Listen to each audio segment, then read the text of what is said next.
siyang nasasabi, kato kayo, John Oros. Tama po? Ayan.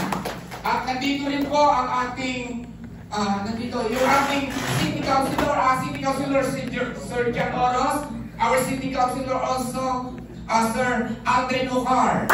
Ayan po sila. And then our City Councilor, Edwin Yumol. Okay? Sa pasapot kami nun dito, kapdoon na gumurmura kanya. Maaming may dito, nga, okay. Agyaman kami nagigantuma nga agad dito, nga, tumayo po kayo, makabisita po namin. Sige po. Tumayo po kayo sa likod. Okay.